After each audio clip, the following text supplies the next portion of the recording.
Beirut, August 2021.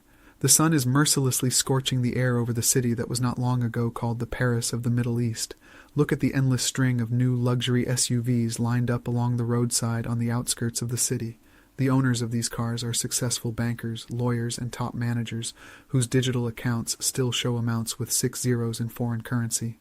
But today these millions are no more than a signal noise in a system that is failing. These people have been standing in line for 36 hours under the hot metal of their cars for one purpose only, to get 10 liters of gasoline. At this moment on the next street, an ordinary driver of an old cargo van, who had enough common sense to fill 5 plastic canisters with fuel a week ago, has become the richest man on the block. For one such canister he is offered gold watches, professional cameras, and wads of devalued banknotes. He refuses all of them.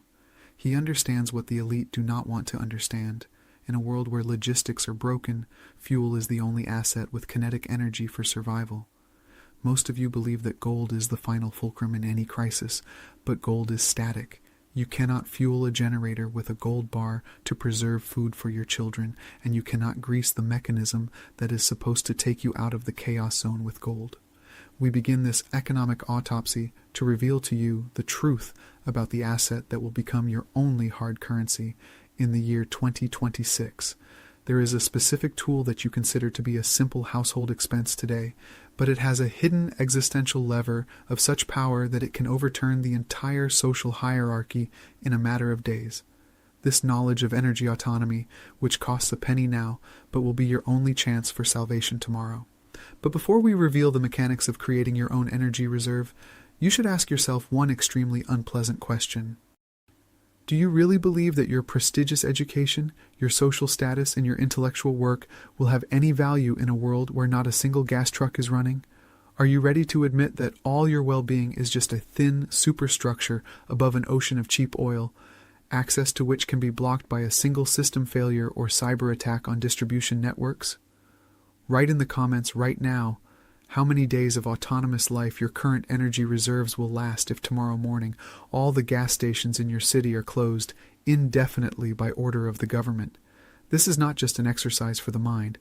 This is the forensic handwriting of history that we have seen in Venezuela, Lebanon, and the Balkans. Every complex system has its Achilles heel, and for modern civilization, it's the uninterrupted flow of liquid fuel. But here's the part that no one tells you about in financial analysis programs. The modern city is a perfect machine of institutional dependency. We live in a just-in-time paradigm. That means your supermarket doesn't have warehouses. It just has trucks moving right now on the highways. If those trucks stop because of a fuel shortage or a collapse of the payment systems, in 72 hours the shelves will be empty. This is the same information deficit that the system uses to maintain your illusion of stability.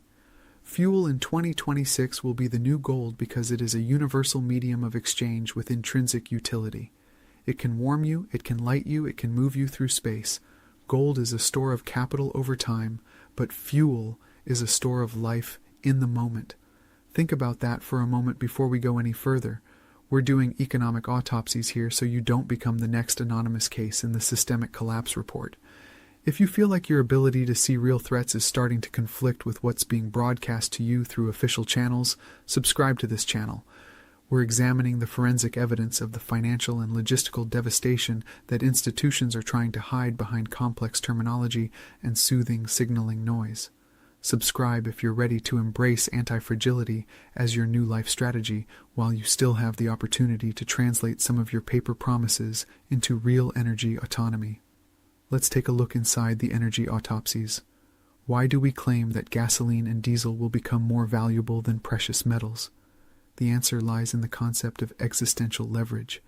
Imagine a situation of logistics collapse. You have a gold coin, but your child needs medical care in another city, and your tank is empty. For a driver with a supply of fuel, your coin is just a promise of wealth in the distant future. But for him, a liter of gasoline is an opportunity to do his job or save his own family here and now.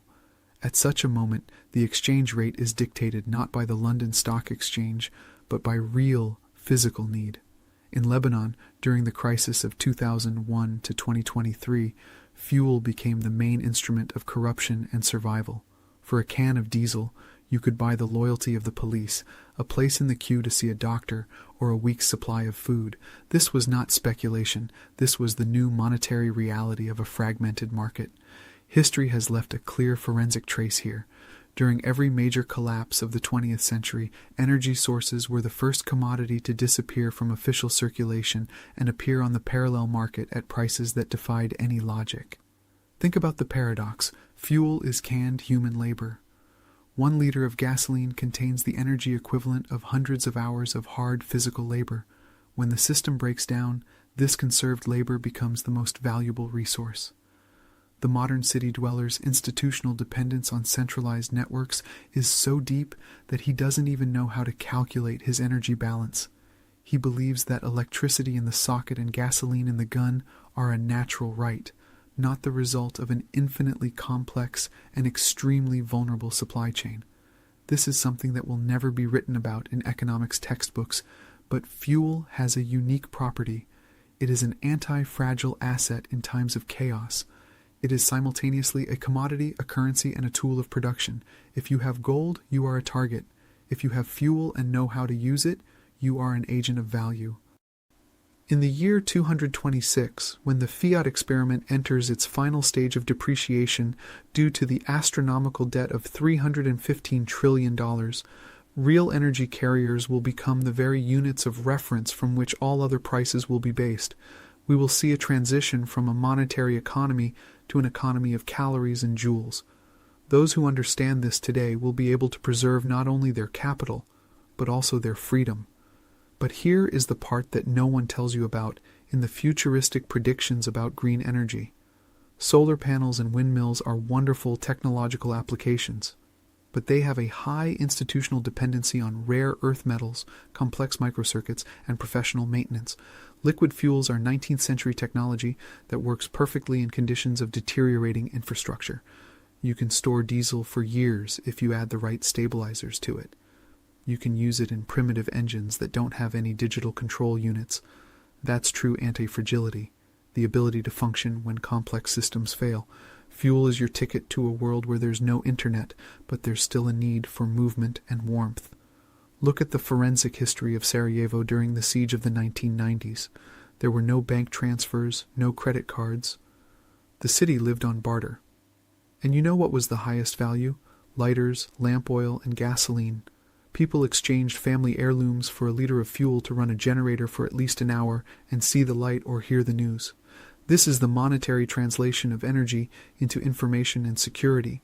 In 2026, we will see a large-scale repetition of this scenario, but on a global scale, where entire megacities will be blocked due to lack of access to fuel at official prices. The hype around decarbonization and the shift away from fossil fuels gives you the false sense that oil is a thing of the past. But in a collapse, the past is your only reality. The complexity of today's power grids makes them vulnerable to a single cascading failure. A single cyber attack on the software of distribution hubs could knock out an entire continent for weeks. And in those weeks, your only source of energy will be what you physically control in your garage or basement. Fuel is a derivative of your ability to predict the future. If you wait for the news to announce a shortage, you've already lost. At that point, the price will skyrocket tenfold, and access will be restricted to the elite and the elite. Think about this very seriously. We are approaching a point where wealth will be redistributed, not through taxes, but through the physical availability of resources. Your tech stocks may be worth millions on paper, but they have no existential leverage. They can't heat your house in the winter of 2026. The way to survive during this time is to create your own energy cushion. This doesn't mean you have to become a prepper or a survivalist in the woods. This means strategically diversifying your capital into assets that have direct physical utility. A can of gas isn't just fuel. Oh, ma. It's maneuverability. It's the ability to get out of danger when the crowd is stuck in traffic jams with empty tanks. The history of the Roman Empire teaches us that when supply chains are disrupted, the most self-sufficient wins. Roman villas in their decline were transformed into autonomous fortresses, with their own food production and their own energy sources in the form of firewood and slave labor. Today, we have replaced wood and slaves with diesel generators and internal combustion engines. But the principle remains the same. Your security is directly proportional to your autonomy. Institutional dependence on the gas station on the corner is the Achilles heel of your strategic planning.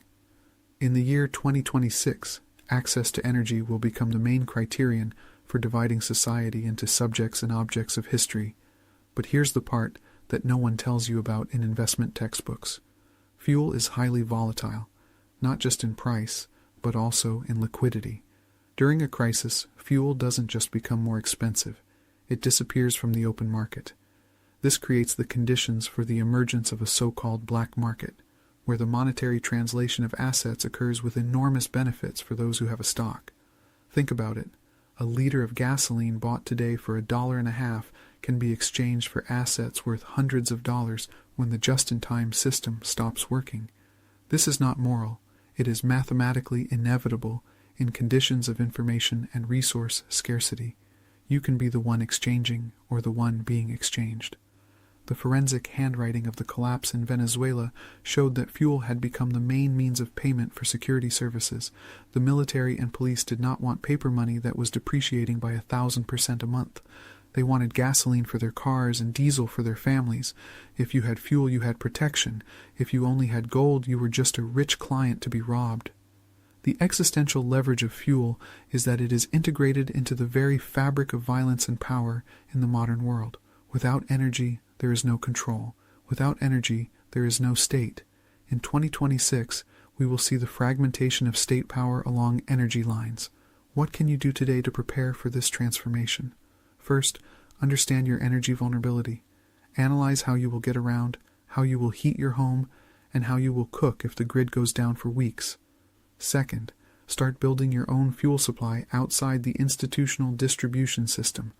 Use metal canisters, fuel stabilizers, and safety precautions. This is not an expense. It is an investment in the anti-fragility of your life. Third, invest in the skills to maintain simple mechanical systems that run on liquid fuel.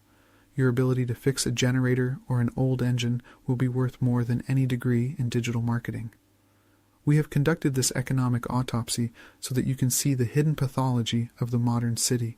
Your well-being depends on the uninterrupted operation of pumps that pump oil thousands of kilometers. This is the greatest institutional dependency in human history. When these pumps stop, and history tells us that they will stop when monetary regimes change, only those who have the physical energy will survive. Fuel is the new gold because it gives you something that gold cannot, the ability to operate in conditions of entropy. Take everything you hear very seriously. $315 trillion in global debt is not just a number in a database. It is energy that has already been consumed in debt and cannot be returned in real physical product. The collapse of 2026 is the moment when reality will present the bill for this energy deficit. You can hope for the government, you can hope for a miracle, or you can take a scalpel and conduct your own autopsy on your assets. Test your anti-fragility. See how many liters of real freedom are in your garage. We are finishing this autopsy, but the alarm bells of collapse are getting louder. History has already written its verdict on complex systems that have broken away from their physical base. The only question is whether you will be part of the queue of luxury cars waiting for mercy from an empty gas station, or will you be the one already on the move with your own energy reserve to save your family? Fuel is not just a liquid, it is the will to survive, expressed in chemical bonds. In the year 2026, these bonds will be stronger than any banking contract. Protect your capital, strengthen your autonomy, and be prepared for the world to change forever overnight.